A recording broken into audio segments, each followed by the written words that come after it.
audio's coming in and out of this. Speak again there? That's just me. I just need to speak. Oh, okay. Yeah. Okay. I just get a bit closer. So, Okay. And all right, everybody. So welcome to the next episode of the Irish Iron Podcast. Today I have the first of the new wave of the IFBB pros in the country, Vinny Craine. Vinny has been competing on the national and international level for over, it has to be 15 years now at this point, Vinny, or would I be wrong? Yeah, started 2007. That was my first show, yeah. Yeah. And how did you, what was the reason why, like, did you have a long-term goal you want to prove it to yourself?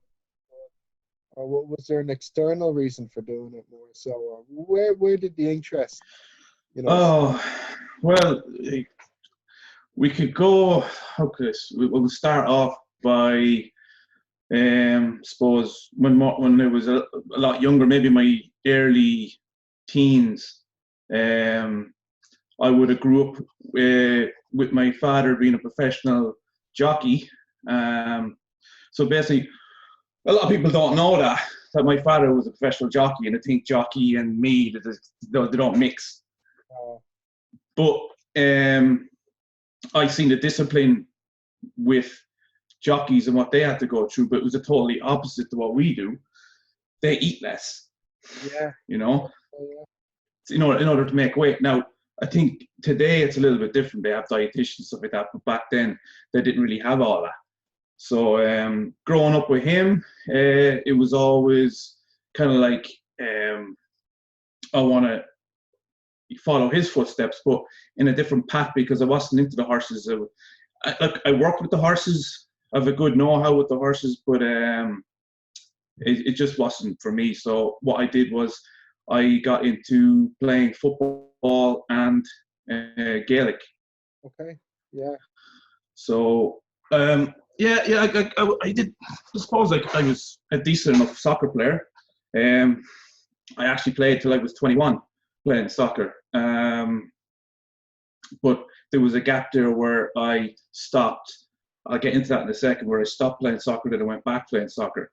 So I was 14 when I stopped playing soccer. We did a trip over to Liverpool, and we had a tournament over there. We got into the final, and I thought, being a young guy at 14, I was like, oh, this is my opportunity to get picked by a scout, or I thought I played well over there, and came home and nothing came of it. So after that, believe it or not, my interest changed to professional wrestling. I did that as well. I went down that route for a couple of years myself. Oh, right, okay. Yeah. No, I am like, I still have a good few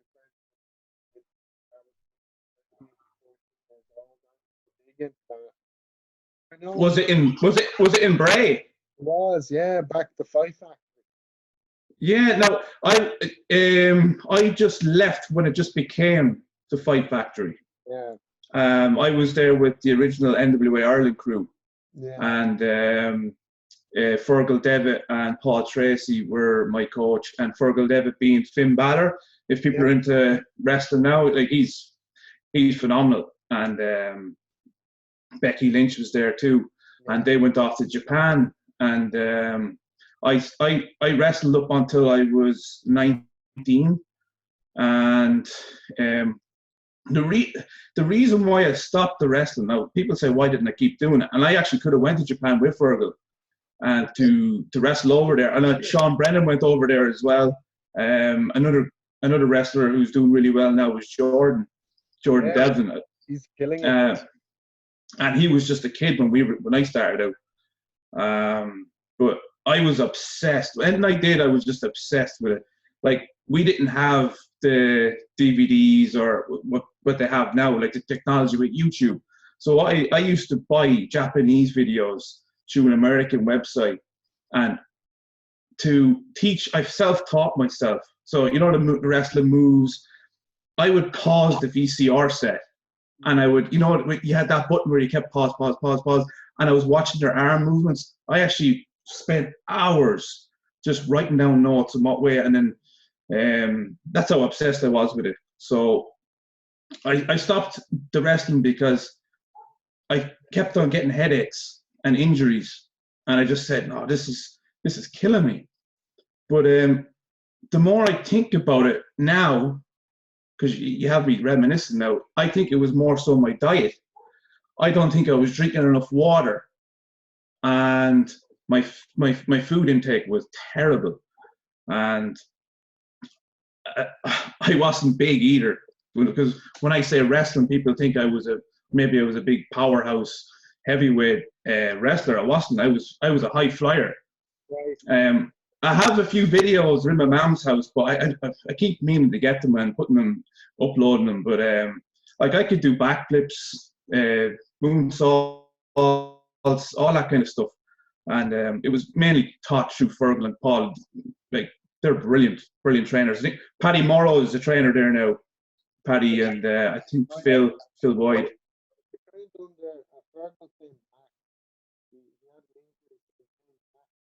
For the second half of the first half.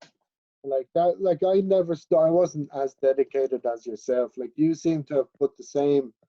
Would you have taken that discipline you put into bodybuilding like that? Exactly. That's exactly what I did. But what else stopped me from wrestling was I went to college then. Yeah. So I went to college to study, and I was studying for 3 years and got my certs in gym instruction and personal training and all that kind of stuff. And within that, because I was stopped the wrestling, didn't I start playing football again for the college.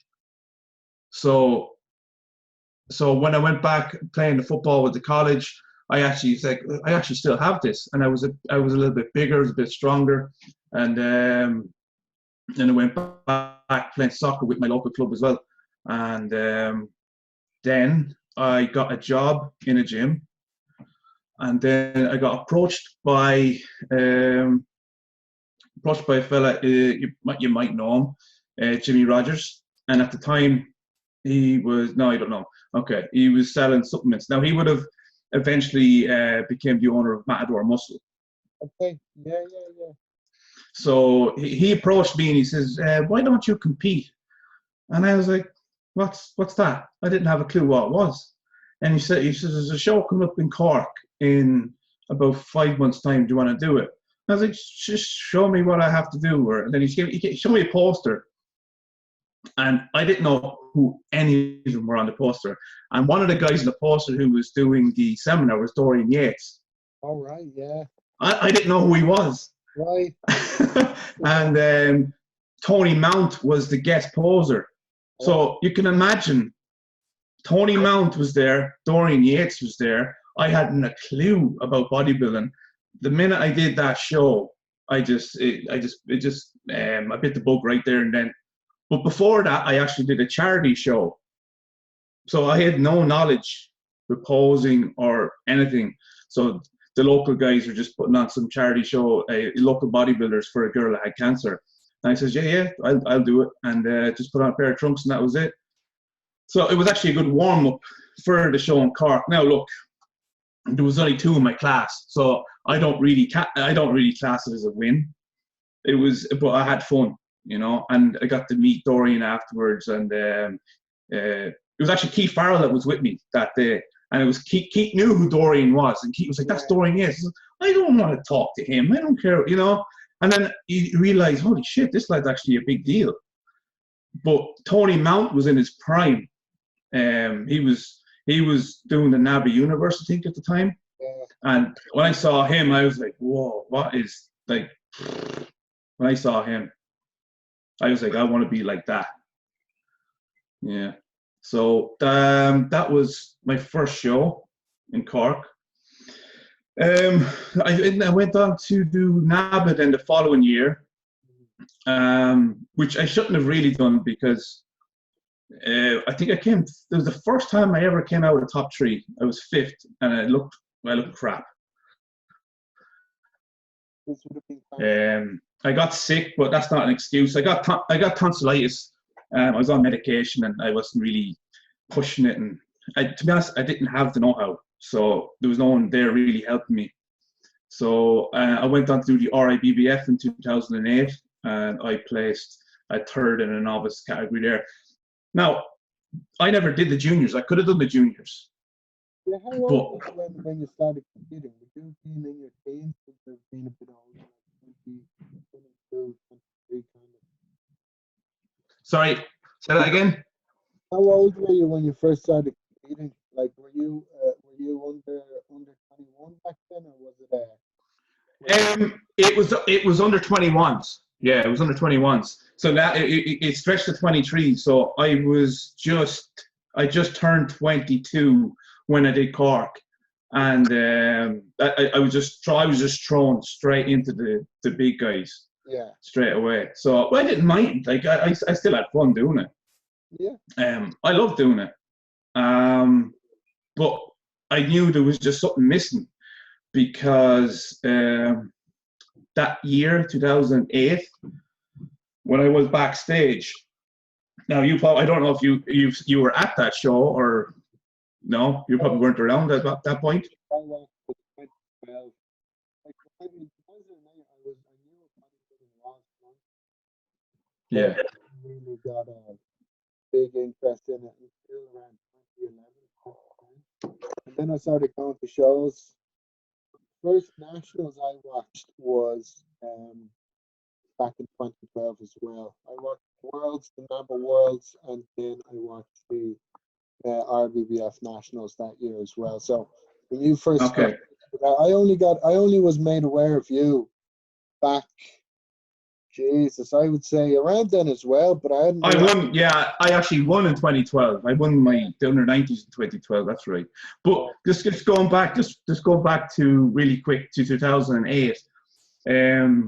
I saw Ender Wright backstage. Yeah. Now, that guy was phenomenal. And I only wish, I even said to him, to his face, and if he's even going to listen to this, like, I know he still has it. He's got such good genetics. And if he had kept going, he by far would have been Ireland's best. Oh, yeah. Left too early. He was. I remember seeing him backstage. I was like, and his conditioning on that day. Even Dorian Yates complimented him. Yeah. And he was only 25, I think, at the time. 25, 26. Yeah. Yeah, and he was a unit. And he went on to Brazil, and he won. That's where he won the NABBA World, wasn't it, in Brazil? Yeah. So he came back. He was someone. He was someone who, for me, he set the standard for me, and I think everyone. I think everyone was like, "Whoa, we need to be like that." And when I saw that, that's why I took 2 years out, and I was like, "No, I'm not going back until I look like him." Conditioning. When you see his conditioning, you go, "Oh, that's what they mean," because I didn't know what they meant by conditioning at the time. I was like, "Oh, that's what conditioning means," and, because I'm doing my own prep. No one's telling me what to do. I'm just listening from hearsay. Do this, do that. Not like it is today. Yeah. The shows, like, you say, like, there was less classes. It was mainly just bodybuilding. Was there like figure or something for the women, or was it mainly just what was in the shows back then? Because men's physique and all that stuff, that wasn't. No. So no. Back then you couldn't hide your legs. No, you had to put on the trunks and show off your legs, no matter how shit they looked. So there was no bikini. It was. I think it went from body fitness up. Oh yeah. Yeah. And there was some really like body fitness, like Nicoletta probably comes to mind as one of the girls back then who would have been really good. Yeah, Nicoletta. So moving on then from that, I then competed. I took 2 years out, competed in 2010, and got 2 second places, and it killed me because those 2 years I put everything into it. I didn't think I did a novice class. I in my head I thought I have to win this because every single thing was perfect. Because that's when I think about 2010 was when the muscular development videos all started popping up, and I started to listen to them, and I was like the magazines. I was like, okay, this is what I have to do. So I was still just going by the magazines and what people are going on the forums what I should do. Right. But I came second to in the NABBAs to a Daniel Agbar. Yes, I remember. Who is very good. Yeah. He's a very good bodybuilder. He at the time when I look back, he was way more well balanced than I was. And the areas which I lacked was my hamstrings and glute tie-in, where he just had them just like razors. Then I got another second in RIBBF to some guy who had just enormous legs, and I just didn't have the legs. And it was just, I knew when I saw his legs, I was like, oh, he's going to win this. So then took 2 years out again, and then that's when I did the nationals in 2012, the RIBBF. I think I did the NABBA that year too, but it was I wasn't ready because I wanted to at the time I only figured out that RIBBF was linked with the IFBB, and that's when I said I want to look my best then. So not to take getting away from. It says my internet connection is stable. Can you hear me okay? Yeah, no, I can hear everything. I can talk around. Yeah. No, can you hear me okay? Yeah, absolutely. All right, sorry. No, just my screen popped up, connection issue. No, I'm literally just... Right, so where was I? I was at the, I did the NABBA in 2012, and I wasn't ready. I came third. Dan O'Brien won. God, I can't even remember who came second. I know Carl Stuglick came after me. He came fourth. I came third. I can't remember who came second. I think Leo was there in the class as well, but I think he came fifth. But anyway, on to the nationals then. There was 4 in the class in the under 90s. I won that. Then I went to the overall, and who beat me in the overall was Daniel Agbar. I was like, oh, not again. So Roland Doherty overall as well. Yeah, Roland Doherty. That condition, did he? And I actually thought it was between me and him. Right. And I remember in the overall, I remember just looking at him going, it's between me and you. And then they called out Daniel, and I was like, oh, okay.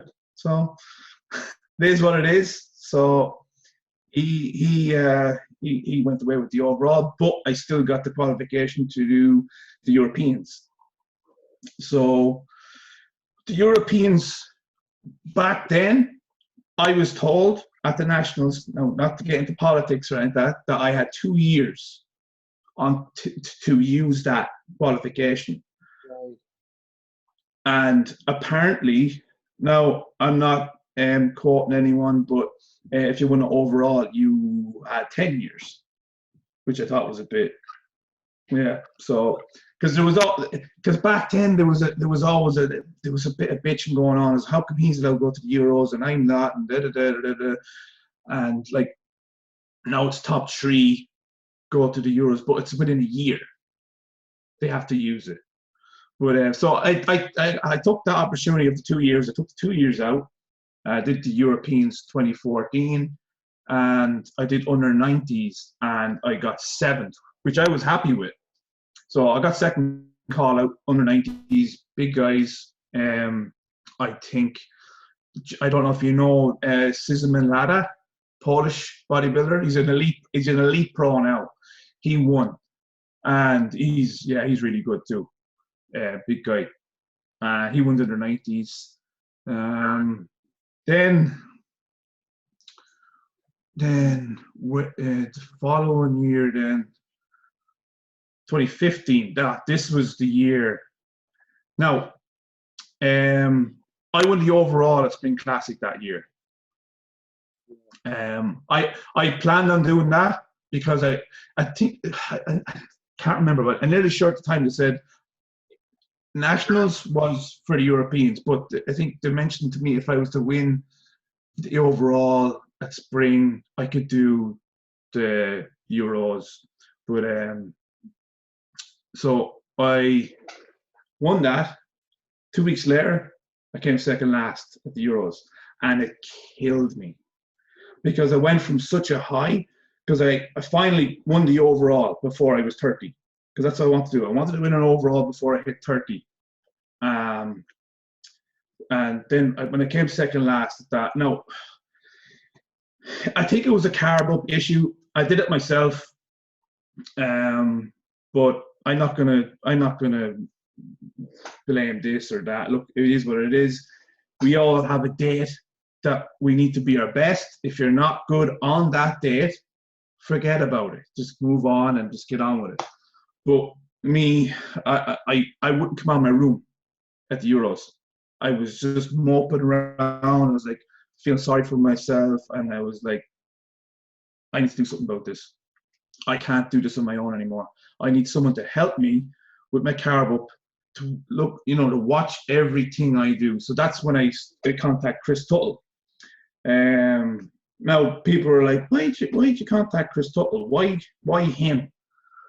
So I was watching a lot of YouTube videos, and I remember watching a YouTube video of him, and he was on this. I think it only had like 4 videos. It was called Metal Militia or Metal something like that, and he was on it, and he was speaking about nutrition, and he's speaking about the off season, and he was like, "Oh, I hate the off season," and I was like, "I love the off season. Why does he?" That's when I was intrigued. I was like, "Why do you hate it?" So then I see the amount of food he was eating, and I was like, "I'm not pushing the food enough. This is what I need to do." Like, I remember he was in the shopping center, and he said he eats like 6 to 7 bananas a day. I was like, what?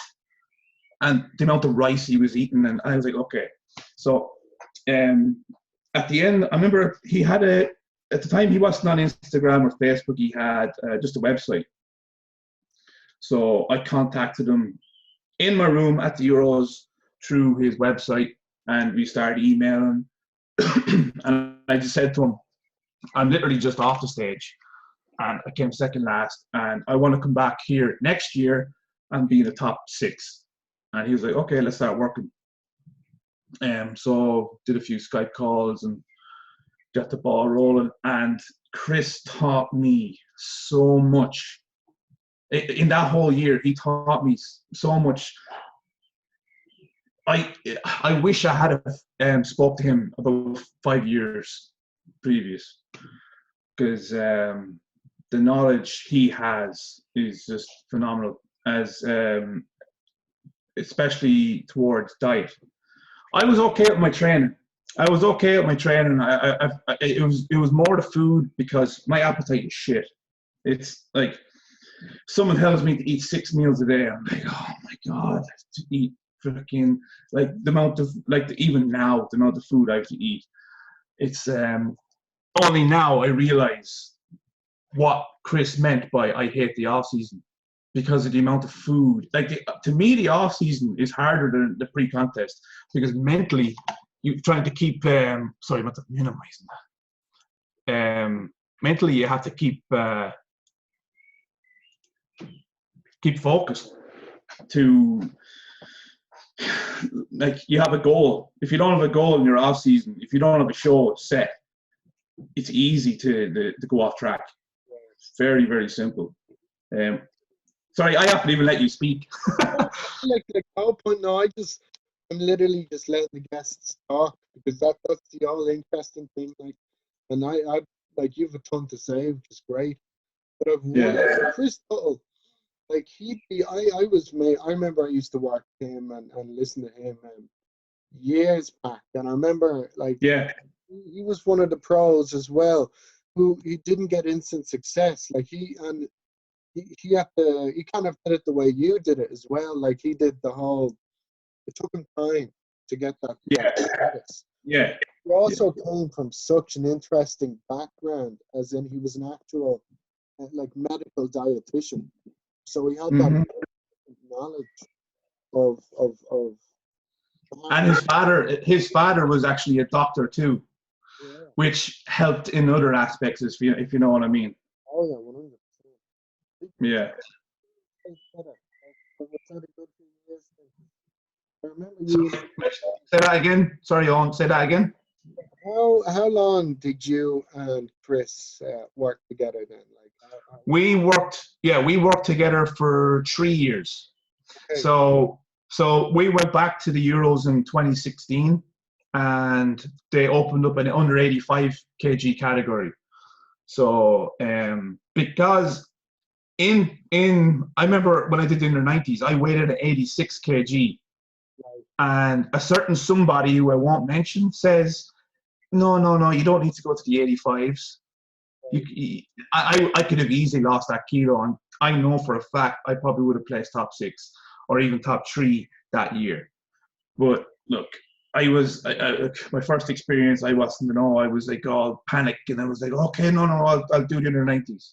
I don't want to run around the block, and I want to just stay calm. But 85 opened up, and I was like, no, I'm doing that. So I made the weight easy, actually. I was surprised how easy I made the weight. And I came third that year. I got bronze. Otkavikas, you know Otkavikas, the Estonian, he won.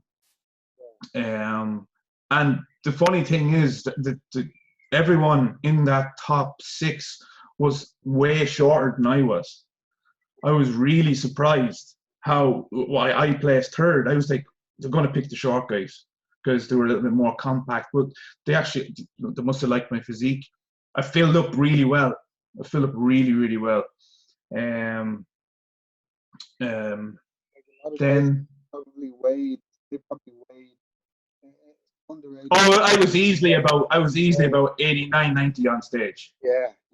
Easily, yeah. It's like once you're able to fit out the frame, you're always able to look at the bigger person on stage anyway. I mean, I do. Even if the smaller guy is as complete, if the bigger bodybuilder just has that frame. Yeah. And did you find like that was your best result to date anyway? So in terms of in 2016, yeah. So when I got that result, I was over the moon with that, because I did not think I was going to place anywhere near that. Right. Nowhere near that. And I'm always like that. Every time I'm backstage, I'm like, oh, I'm not good enough. Or, I'm always doubting myself. And you know what? It's a problem I still have, because I'm still like that. And I don't know, maybe it's a good thing, because if I was to think I'm going in here to win, I think I wouldn't work as hard. But so let's go on to 2017 then. So the IFBB, they mentioned they announced, and I think they started in 2016, the classic physique division. So I was like, oh, I'm Rashid Bar, and that's when I started following him. And God, I can't think of the names. Who was the first classic physique Olympiad? That's it. And there was a few of the open bodybuilders that were kind of retired, and they came out of retirement and they were in the classes. Like, oh, this is cool. So I was like, I want to do that. But in order for me to do that, I needed to make a plan, because we didn't have classic physique in Europe. So the plan was to do the 85 kg again. So about 9 weeks out to the Europeans, the IFBB announced that they're no longer doing under 85. And I was like, oh, I'm preparing here like specifically to make that weight. Yeah. Whereas I could have, Chris did say, just do the under 90s. I was like, well, Chris, I want to kind of maybe compete maybe in the classic. So I didn't have a clue with the classic at the time in Europe that you have to go by obviously the height and whatever height you are. And you add 4, subtract 100 and add 4, or add, if you're taller, you add 6. So we worked it out, and I had to be 83.3 kg, which I thought in my head is like, if I can make 85, I weighed in at 84 last year. Surely to God I can make 83. Yeah. But I put on so much size within that year. You know what I mean? Mentally, it killed me, because I was looking full and big 9 weeks out to 2017, because I wanted to kind of come in nice and full for to under 85s. But Chris said to me, he says, "Look, Vinny, you need to tell me now." And I was literally on. He was literally on the phone. He's like, "You need to tell me right now if we're doing under 90s or if we're doing the classic weight, because I need to change up everything." I was like, "Okay, fuck it, Chris. We'll just do the classic." I was like, "I've suffered before. Surely I can do this." And it was the most horrible prep I ever did in my life. I suffered so bad. And as well as trying to work, my head was just, I couldn't think straight, because I was on such, like, for 6 weeks. Come a bit closer. Come a bit closer to the mic there, on. Yeah. Was the food just like that little bit lower than before? What was the main thing that made it that much harder from the other prep? Food. I was like 6 weeks out. I can tell you exactly what it was 6 weeks out. My first meal was 5 egg whites, a whey protein, just in a shake, and a little bit of, it was about maybe 20 grams of peanut butter. That was my breakfast. So my pre-workout meal, basically all my meals were fish and greens, either zucchini or asparagus or green beans. And my post-workout was 40 grams of oats with whey. So I'm literally running every day for 6 weeks on 20 grams of carbs. And doing 2 hours of cardio every day. Like, the only thing that kept me going was the surroundings I had. You know, I was in a good place. You know, there was a good buzz about it. There was I suppose good camaraderie. And I said, like, look, just Vinny, just suffer for a little bit. You should be okay. And then it brought me back to a conversation I had with Chris when he said when he won his pro card, he had to do the exact same thing. He had to cut his weight to he was a light heavyweight when he won his pro card. And he told me it's the same thing. He was suffering. I was like, Chris, I'm sitting on the chair here in the gym and I want to pass out. I was literally going hypo every day, just sitting on a chair going, oh my God. Like, this is what kept me going. Yeah. A bit of caffeine, pre-workout, and then I just crash, sleep. I could sleep. I could sleep anywhere. I was that tired. But look, got it done. I didn't whinge about it, but it was hard. It was really, really hard. So yeah, got the result I wanted. I won. So again, backstage, I was like thinking to myself, oh, these guys are so much better than me. I'm gonna lose. I don't want to come last. And it's always in my head, just Vinny, just don't come last. And there was guys in that class, I didn't know how they made the weight because they were big, like big dudes. But luckily, they judged it the way it should have been judged because it was classic. Like, you know, they looked at the top 6 guys that got through were like, not all of them had small waists.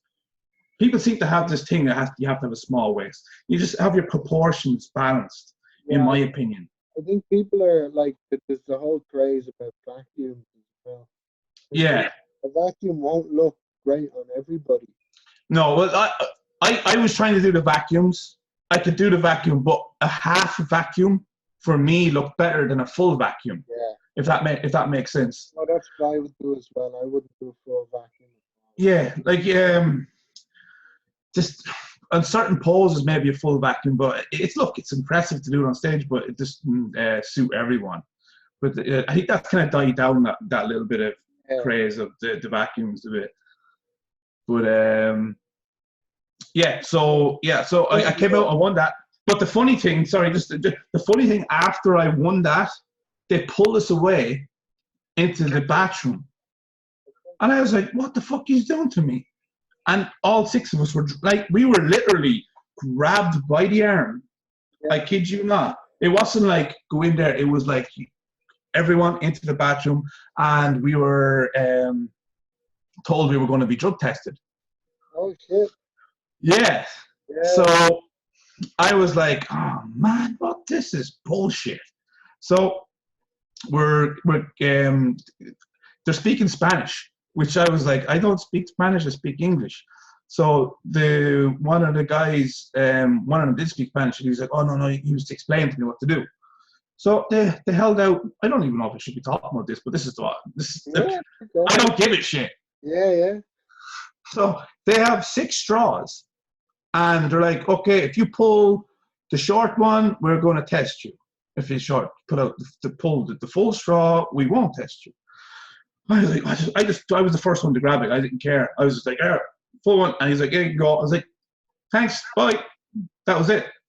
So they only tested the classic guys. They didn't test obviously the bodybuilders, but because we were classic, it's like, no, that's not to say. I was literally off everything anyway. Yeah. So I was clean anyway. So we went to the overall then in the Europeans, and I came second in the overall. And at the time, we weren't told that we won our pro cards. So I wasn't told there and then that I've got my pro card. So I'm going away going, God, what will I do next? So I was like, I want to do something else because I felt I had a little bit more in me. So I went on to do Portugal. And look, in Portugal, I didn't go up against the guy who beat me in the overall. So Sergio, we actually speak still. He beat me there. I came second. He beat me there by 1 point on the cards, and I looked at the cards back, and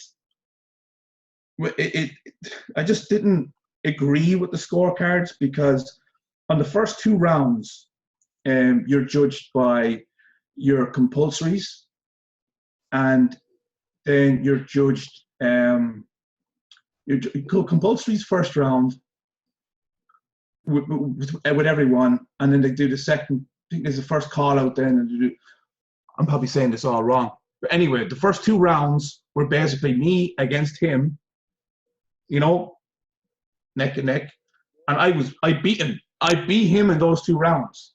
Okay. Round 3 was you get judged by your posing routine, which I didn't know, and he beat me. He beat me on the posing routine. I was like, what? So I'm the better bodybuilder on card, but he beat me. Look, I'm not being bitter, but that's just the way the posing, the judging was. Yeah.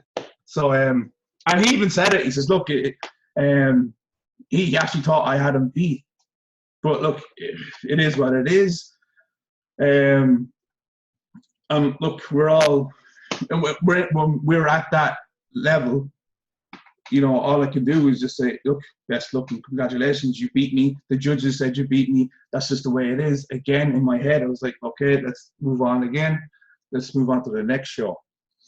So I did a lot of thinking, and I went on and I said, you know what, I'll just give it another crack, and I want to do the Arnold Classic. So how do I explain this one? I don't know if a lot of people know I did the Arnold Classic I can't hear you again, on. Was this the Arnold? Yes, yeah, the Arnold in Spain. Yeah. So I did that. So about 5 days before the show, I had an issue with my shoulder, and I wanted to pull out.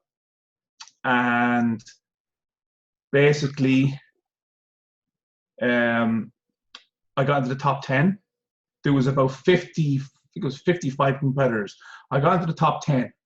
So when I got into the top 10, I could see one of the judges, and I remember the judge, he's from Portugal, and he pointed at me, and he goes, look at his shoulder. And I was like, fuck, he has me. And they pushed me they pulled me to one side, and basically I just got full marks because of, I said to him, he says, oh, your shoulders weren't symmetrical.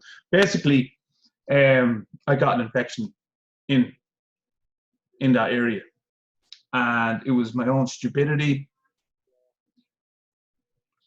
Can you hear me? Yeah, no, so just got infected and just it make the look 100% on the ground. I'm having difficulties hearing you, on right there.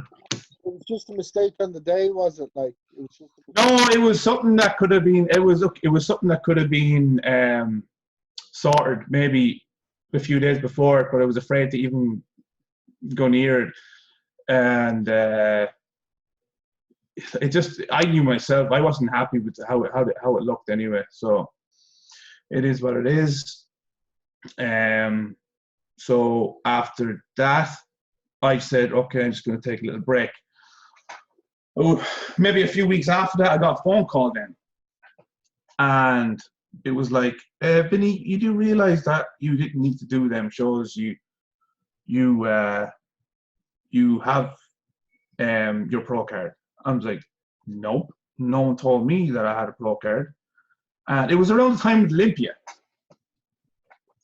that year, and I think that's when they had the argument. Listen, the argument between the two federations, and that's when I was given the a really good opportunity between the two cards. So I was offered the Elite Pro card or the IFBB Pro card.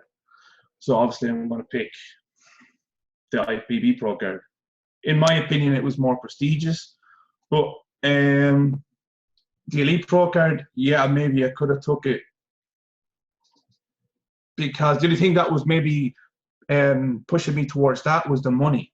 The prize money in the Elite Pro was much better than the IFBB professional league, but then they start bringing out more IFBB pros to Europe, so you know that kind of balanced that out too. And yeah, that pretty much brings me up to recently then, when I did the pro show in Portugal. No, wait, let's rewind. That's when I started speaking to Alan. So I got Alan to coach me. Yeah. Can you come a bit closer there, on to the? yeah. So I can only hear you when you come close to the camera. how did you and Alan Right. So I moved on to work in a different gym in Naas, and that's where I met Alan. Now I knew Alan for a while, and we used to speak whenever we'd meet up. He was working in I think it's called the Mon Reed. It's a different name now. And that's where he was located. And he moved to this gym, and I moved to this gym. And he was already PTing in that gym at the time. And I just started talking to him, and the more I started talking to him, the more I realized how smart this guy is. And I was like, maybe I felt I needed a little bit more eyes-on approach with my coaching for someone coaching me. And it just made more sense. So I contacted Chris and I says, look, I'm in a situation here where I would prefer you to be here with me and assess my physique. You know, someone to come to the shows with me, you know, make sure I'm carving up right, I'm looking okay, you know, little things like that. So I just thought, Alan has the same qualifications as Chris. So he's got a master's in nutrition. And I just said, look, I'm going to start working with Al. And we put a plan in place straight away.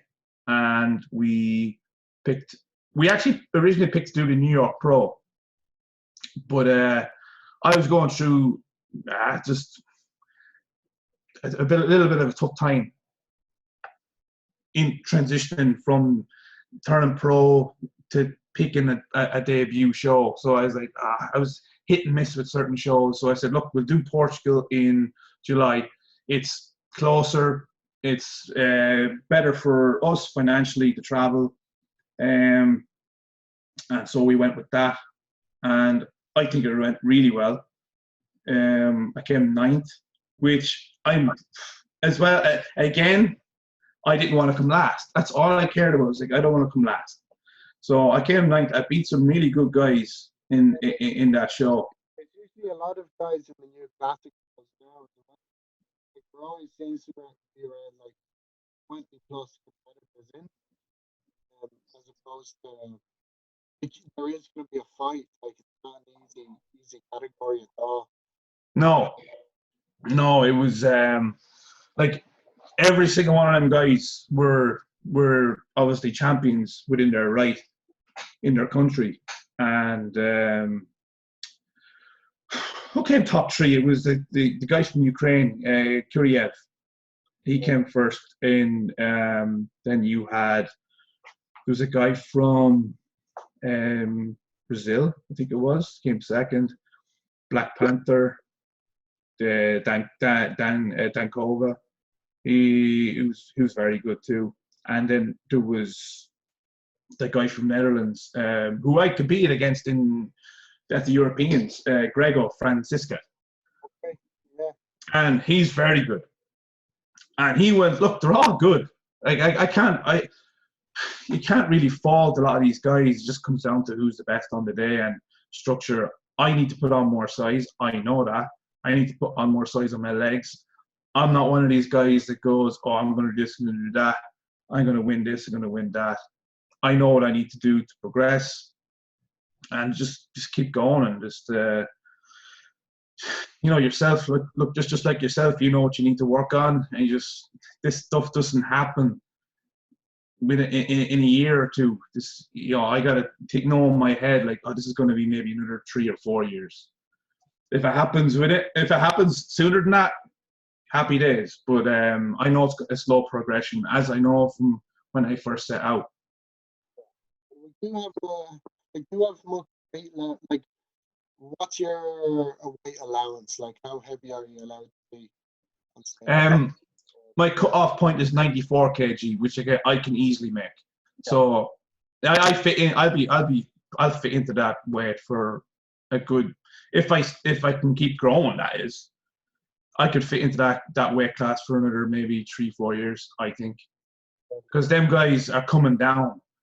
I'm literally here, and the weight class is here, and these guys are here coming down. You're filling up in them. Yeah. Okay. So, like that the Ukraine fella, Kuriev, he's a big dude. So I think, to me, it looks like he had to suffer to get into that category. Yeah. So, but look, that's what I had to do in 2007. That's 2017.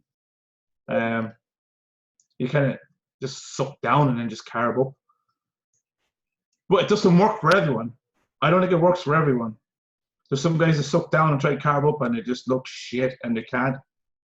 Yeah, I hold on to a lot of water. Like I found out, like when I was sucked down, I was very conscious. I just did a carb up the top for the final show, and that was my best look. I didn't hold any water.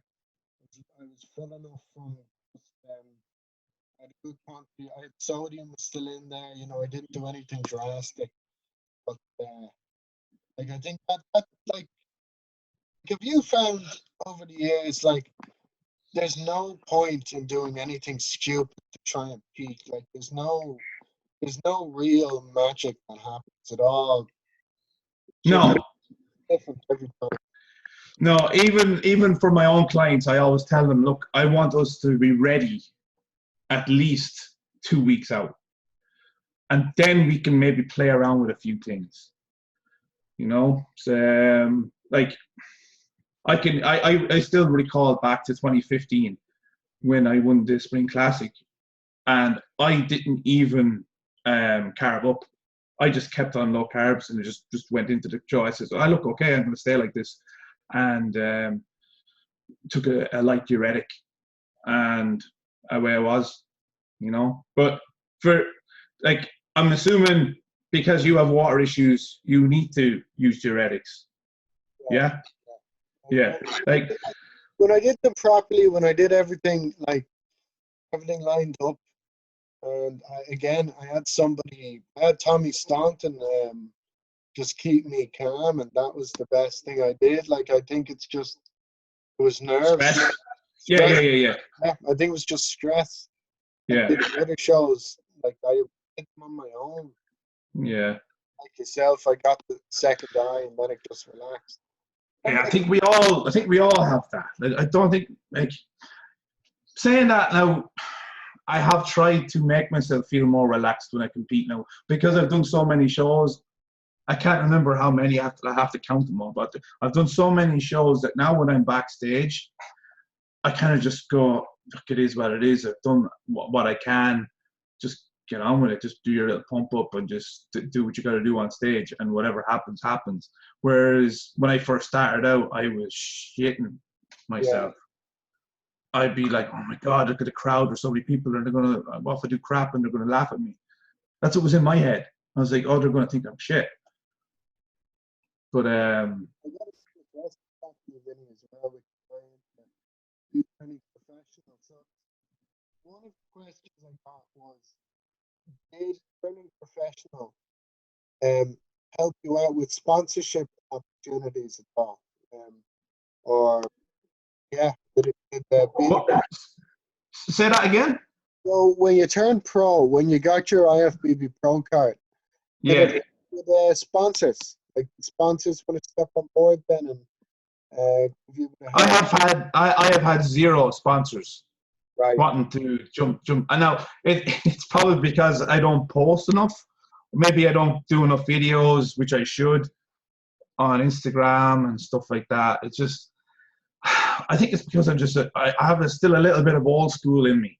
Yeah. You know, I'm kind of like, the effort of doing this and talking about this and talking about, I'm going to eat this, I'm going to mix up that, I'm going to cook this, you know, and I know that's the bullshit people want to see. Yeah. You know, the stupid little things, because I watch it. I watch the pros doing that. You know, I watch like the likes of Luke Sandow and Chris Bumstead and, you know, Breon Ansley. I'm looking at the bullshit stuff they do. Like, I'm looking at some of the training stuff, but I don't want to see what they're like on the outside, when outside of bodybuilding, what they're doing at home. You know, how they prepare their meals, you know, little things like that. So maybe if I was to do a little bit more of that, sponsors would maybe jump on board. But look, I'm obviously everyone's open to sponsorship, but I just no one's really approached me, or I don't know.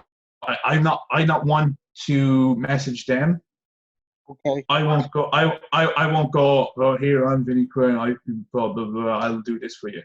No, that's just not me. That's just not in me. If you want me to promote your stuff, you ask me.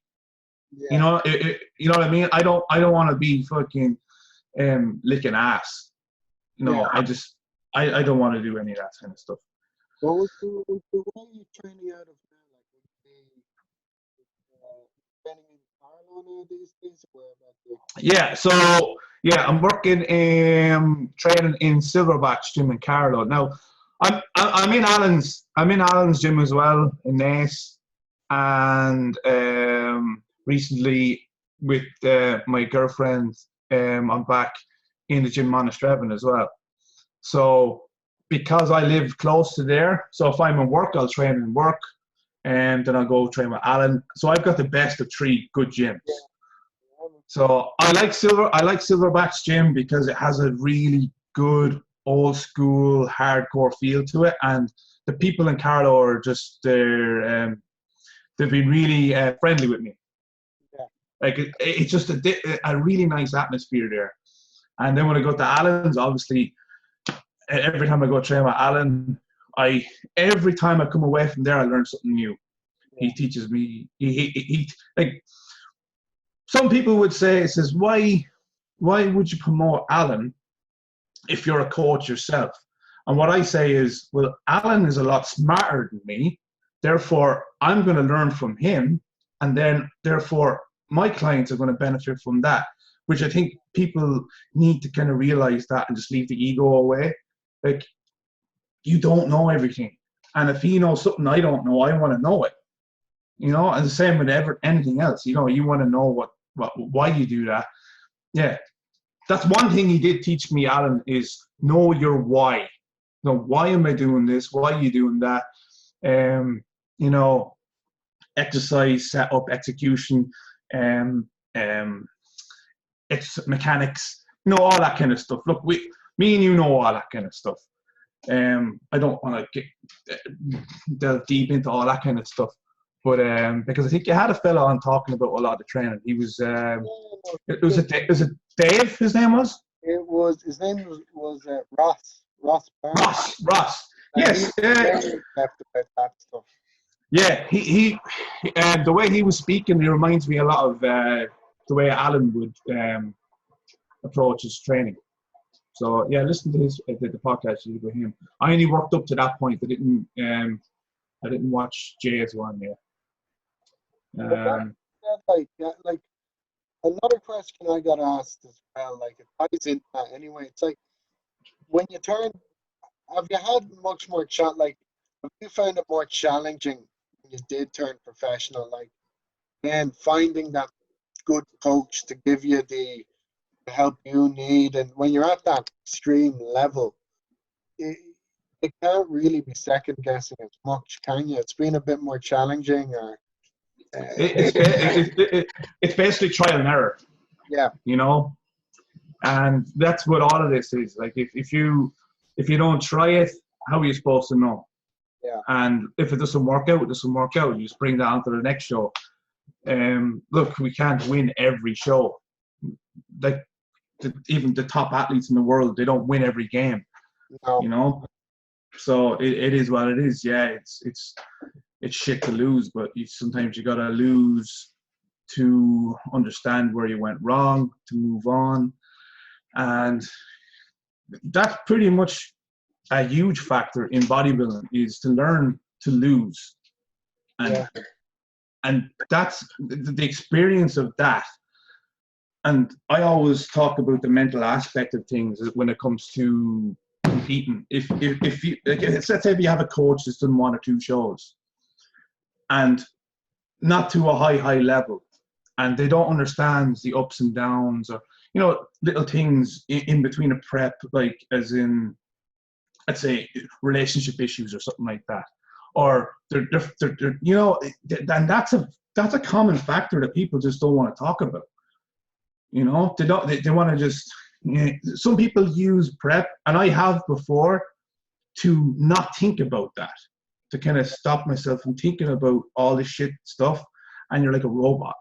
You're like, I'm going to do, and then when what happens when the show's over, that just comes down on top of you again, and you start getting a little bit depressed, and you're like, okay, well, that's why I like to say you got to set a goal, Because if you don't set a goal after you've completed one, you're just going to go, drop downhill. Now, did you find with the like, do you have any shows planned for this year, or did you have anything lined up for 2021?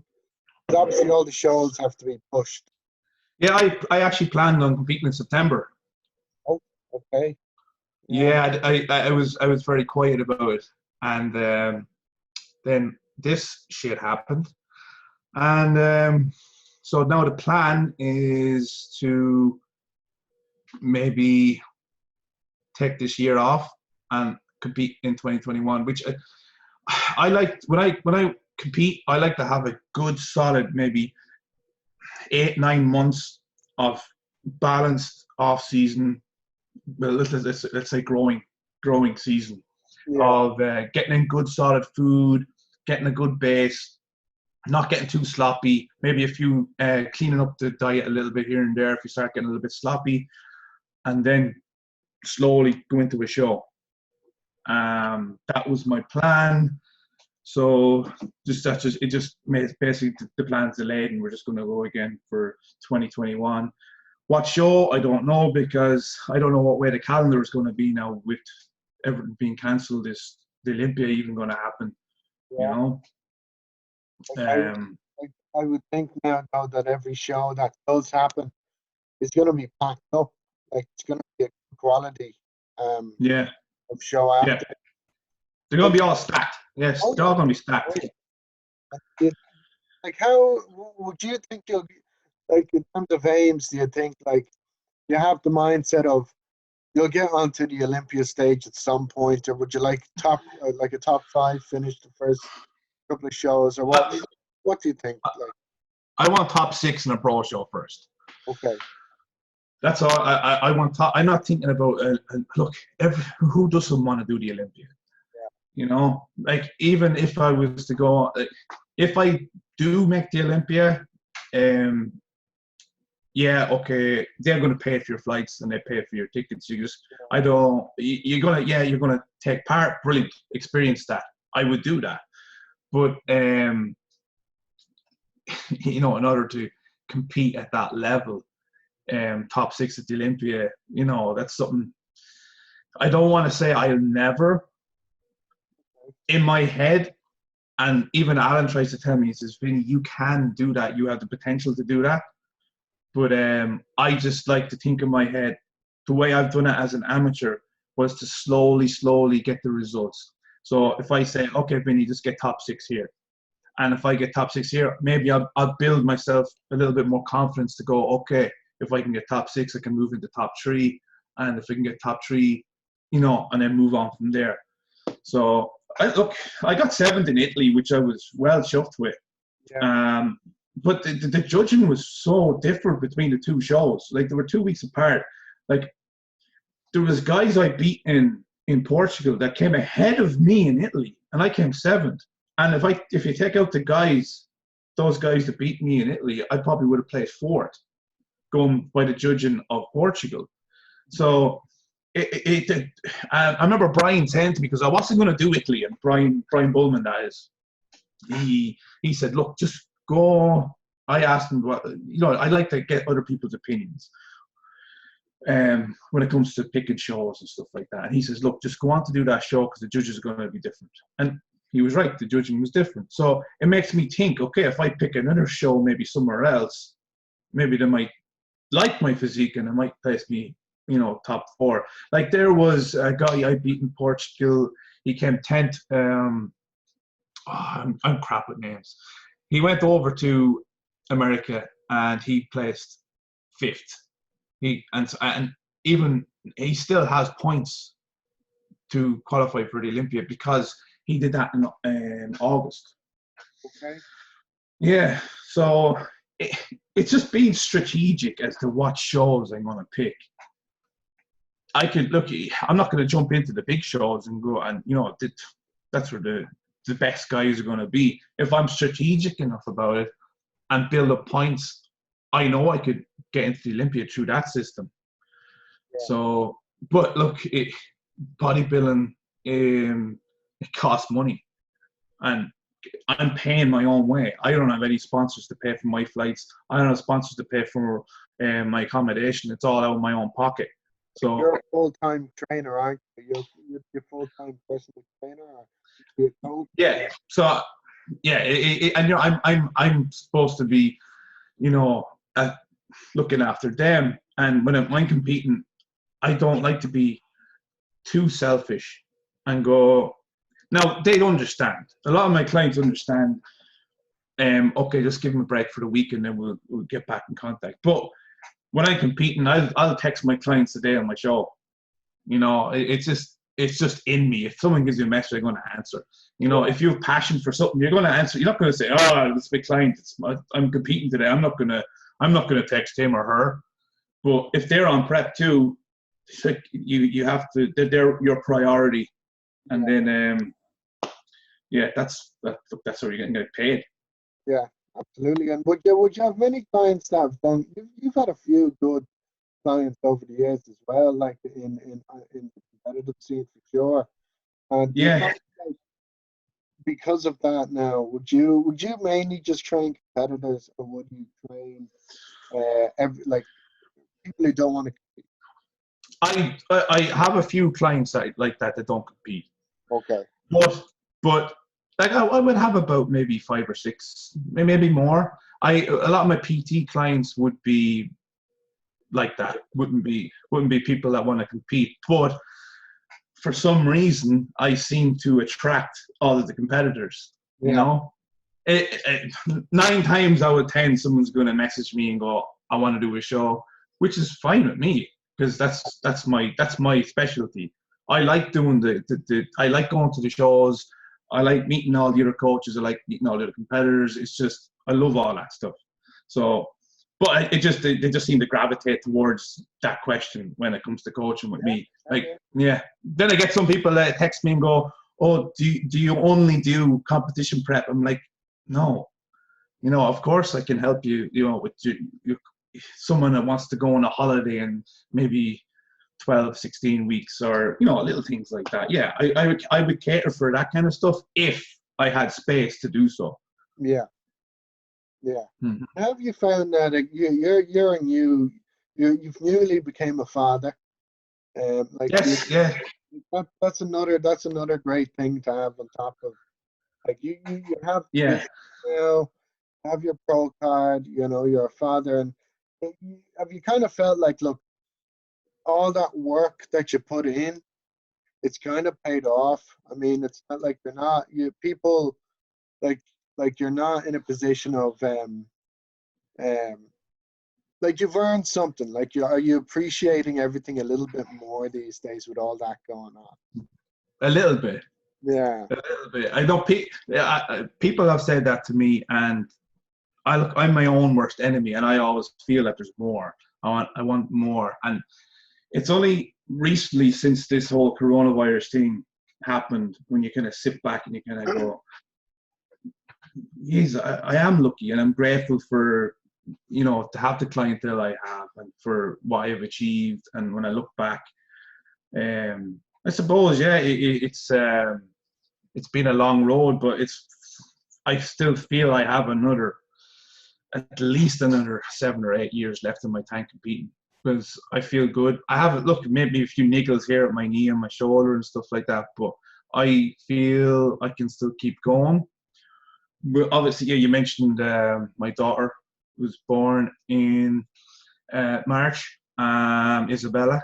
So that's going to be a good test.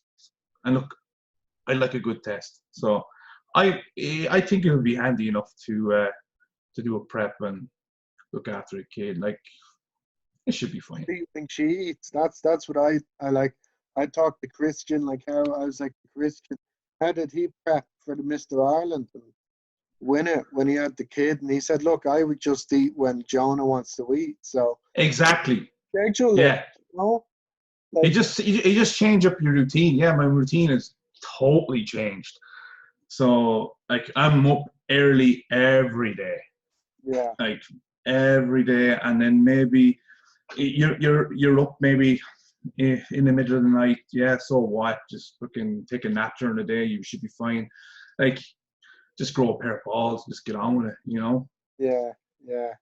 But with the lockdown as well, like with the lockdown and coronavirus, like have you found that a lot of people would be looking towards you as a coach, you know, like like I've seen all those home workout plans and everything, and how's your training gone? Like, would you have access to a gym, or would you be doing it from home?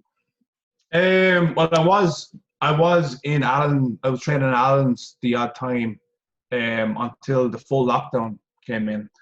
Right. And I was lucky enough that Keith Marr at Silverback's gym lent me a few dumbbells and a barbell. I've no bench, but all I wanted was dumbbells and a barbell.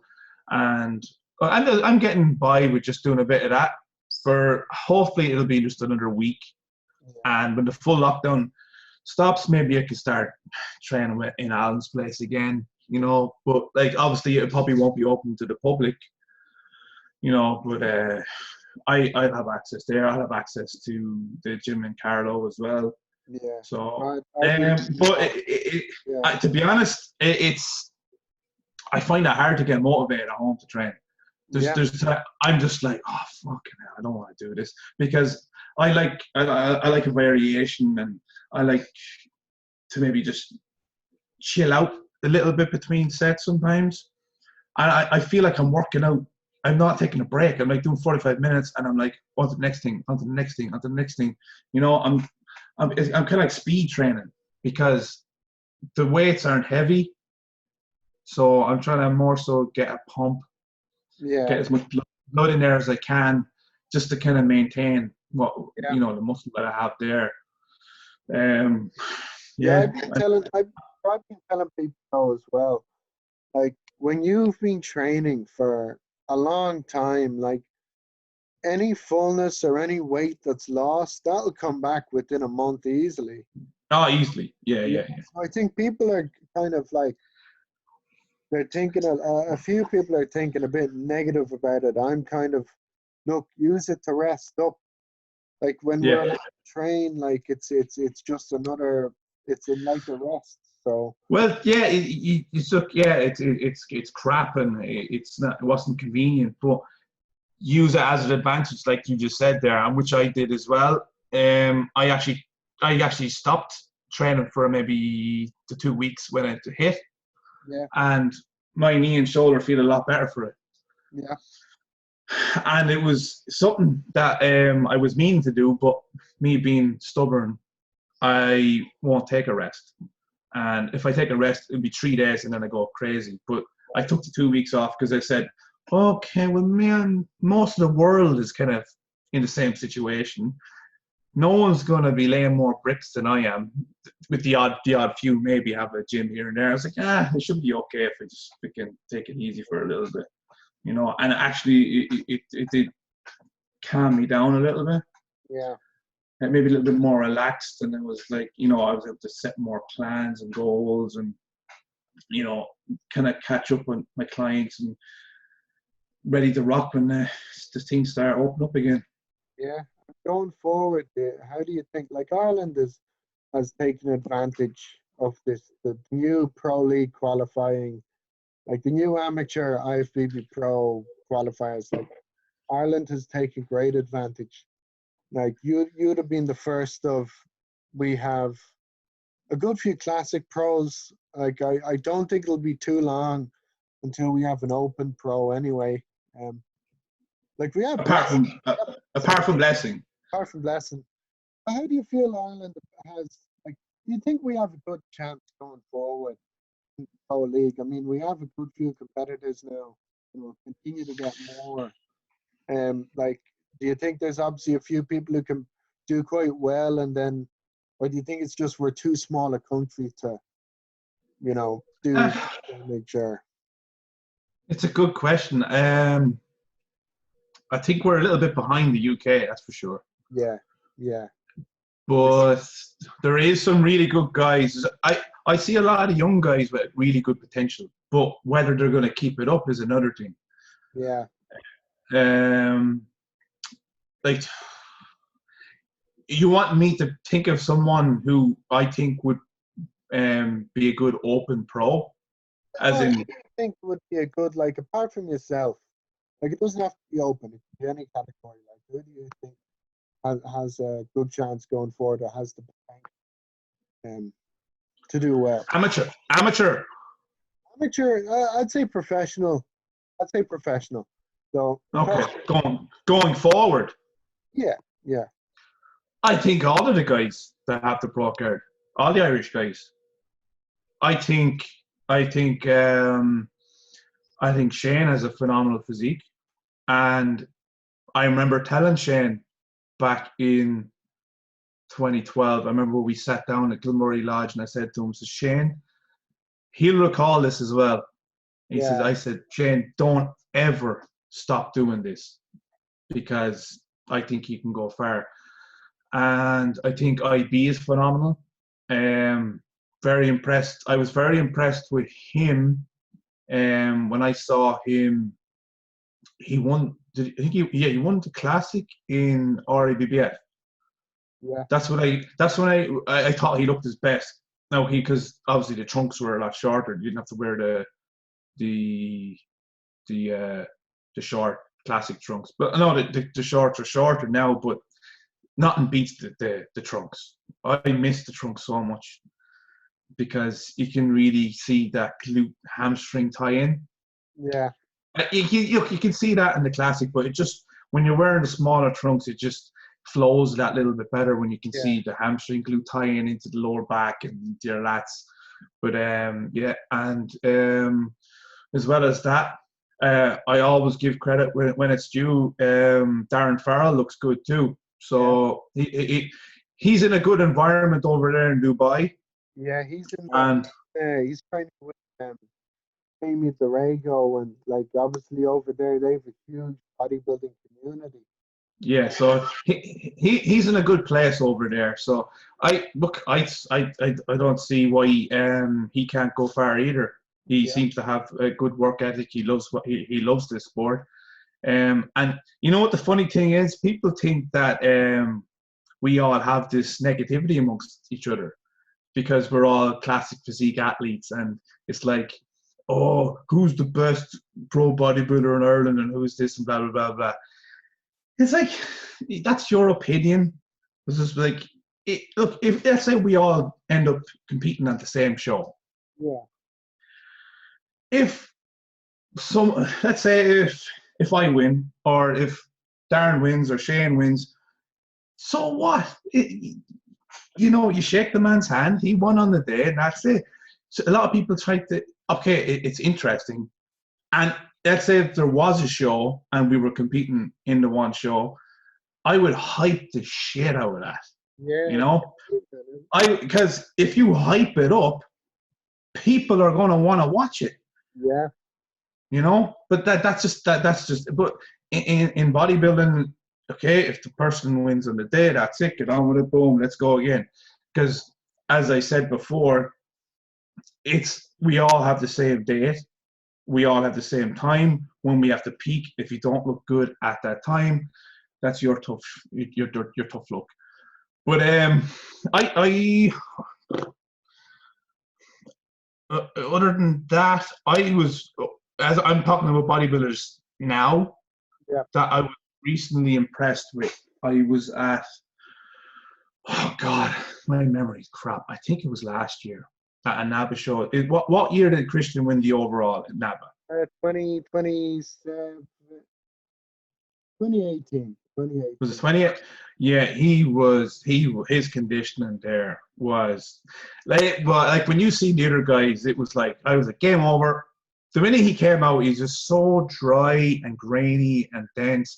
And he's a guy who I remember looking at as a junior. Yeah. Years ago. I think it was like 2011 when I saw him competing as a junior. And Zach Khan was the guest poser at it, and some other fella, Troy Alves, was there too. Do you know Troy Alves? Yeah. And yeah, I remember Christian there, and I remember him coming. I can't remember his physique that day to where he is right now. And I say it to him as well. Like, it's fair play to him. Like, I think I've said to him he could turn like it's pro card and open. he's on that cusp. Like he has the frame. Yeah, I think so. He can hold the size. I don't know what age he is. He's what, 30? He's only 28. Well, there you go. So yeah, I think Christian. He seems like someone that has passion for it, that has kept at it, and he's a typical example of one of the young guys. If you keep at it, that's where you're going to get to. Yeah. I just wish I had the knowledge when I was younger, coming up. Yeah. But look, it is what it is. I'm given what I'm given. I get on with it. And look, we all like to progress, and like if we were to be happy with our physiques, then bodybuilding, it wouldn't be for you. That's it. Well, that's the whole aim of the game. I have to say, Vinny, look, thanks for coming on. Yeah, no problem. Like, I looked up. I remember I got started in this game relatively. I think it's far away. I mean, it's been 8 years, but I remember, like, I would look at guys like yourself, Tommy, Brian, and then of course Christian and all the guys who are, ahead of me for, like, if they can do it, why can't I do it, So it's like, and of course that whole mentality you have of, just keep at it, your time will come. Like, if you put the work in, your time will come. And I think you would be, I think a lot of people would look at you and they would consider you like a very good representation of consistency over time. And I think that was great. You showed a lot of people like what it takes to get to that level. And thanks on moving forward, like, definitely I'm excited to see you. I'm excited to see everybody do well, especially with the for our country, for Ireland. I want it to be like the UK is now. Yeah. I would like to, just have something like that. Okay, yeah, there's a few classic physique pros. We don't have big open bodybuilders like Luke Sandow and James Hollinshead. Who's to say that we won't? Yeah. Like, you're a young guy yourself. So, just keep at it and just have fun with it and just, yeah. That's the important thing, is enjoying it all, because I think a lot of people get caught up in the process of, doing it for social media and, doing it for other people. And I think at the end of the day, once you're kind of doing it for yourself and having fun with it, that's when the improvements get made. I mean, there's no pressure on you. And yeah, but absolutely. Look, what I would do, I'd say I'll have this up for you tonight, and okay tonight. But where can people find you for coaching inquiries? Like, do you have an email or anything like that, or an Instagram? Yeah, I have it. Usually it's true. If someone messages me on Instagram, you can just DM me on Instagram. I have a Facebook page, but I'm very rarely on it. Yeah. Like, my email address is vinnycraine@gmail.com. Yeah, but mainly most people would notice me or come across me on Instagram, which I actually started Instagram, just really quick, in 2017, and I had no interest in making an Instagram account. I was totally like coming out of the shadows like Dorian Yates. Like, I'm not going to tell anyone I'm going to compete, and obviously things have changed, and I realize now, okay, you have to do the advertising, you have to do this and post up that, just the way times have changed. But it's mainly just through Instagram. If you DM me there, then I'll just talk to you through there, and if we're happy with the conversation, I'll give you my WhatsApp number, and then start coaching through there and by email.